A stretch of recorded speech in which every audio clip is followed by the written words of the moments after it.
Hello everyone, I am Bhumica M, presently working as a legal intern under LEXIS and Company, a law firm, and I am from Reva University, Bangalore, pursuing BLLB Honours Second Year.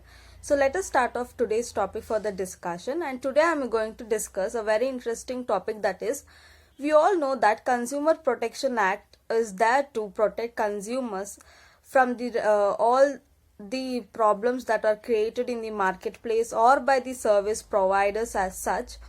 But when you get the problems, you should be knowing what are the problems or the grievances that are dealt under this Consumer Protection Act, right, as a consumers.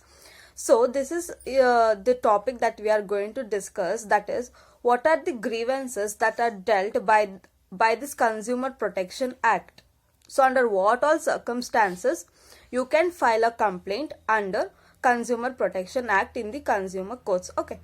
So now, before starting off this topic, the disclaimer for the video is that it does not solicit or incite any type of promotion and advertisement as such.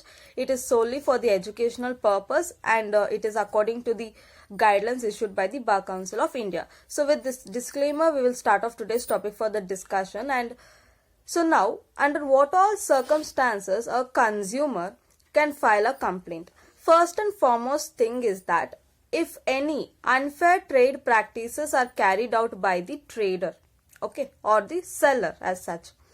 So now what are these unfair trade practices is that when a trader or seller tries to like faking the guarantee of a product, like for example a trader says that this product is guarantee for 10 years and the guarantee or that product comes up only for 5 years. So that is called as faking of guarantee, right? So under this type of circumstances, and when a trader tries to give false information regarding the price, rates of the product, false information to the consumer, so that is also unfair trade practice.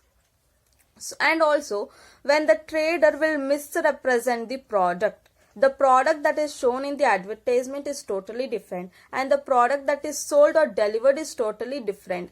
So that is unfair trade practice. So in these type of circumstances, the complaint can be filed under this Consumer Protection Act as such.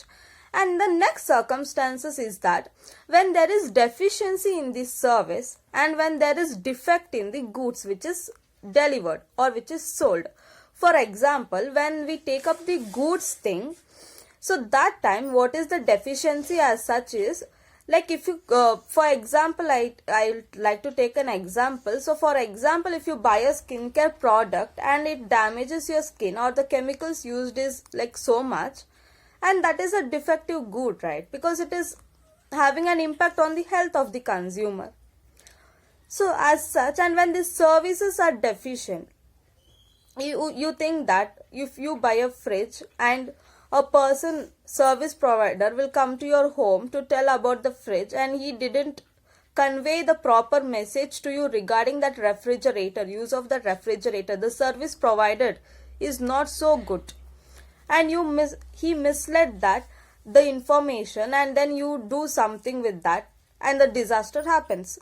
So that is wherein the deficiency and the defect lies in the product, for which the seller is liable, and the consumer can file the complaint in this Consumer Protection Act. So these two situations are over. The next situation is that when the seller will sell the product or the goods or the services, or mainly it is goods for a more price than the stipulated one. Okay, the stipulated price will be fixed by the government or the market forces. If the seller will sell it for more price, usually when there is less supply and more demand, seller tends to increase the price for a great extent. So at this time also there is chance for a consumer to file complaint, okay, under Consumer Protection Act.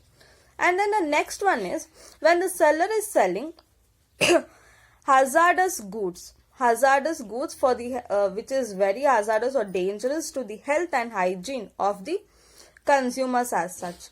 So like that type of goods is wherein like you say any fuel as such or pesticides as such, and the seller is not taking any preventive measures. So that time also the consumer can file a complaint against the seller. So all these are the circumstances wherein you can go for a legal action under this Consumer Protection Act against the seller or from the service provider.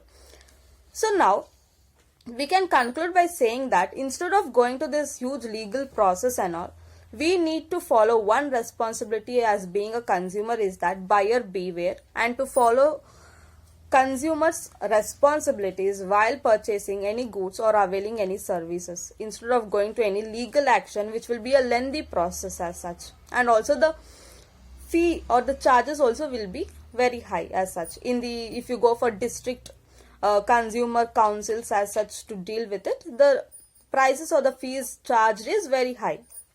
So it's better to be aware before buying the product or availing the service, instead of going for all this effects aftermath. So by this we'll end our today's topic for the discussion, and I hope you got few insights on this Consumer Protection Act regarding what are the circumstances, and thank you for watching this video.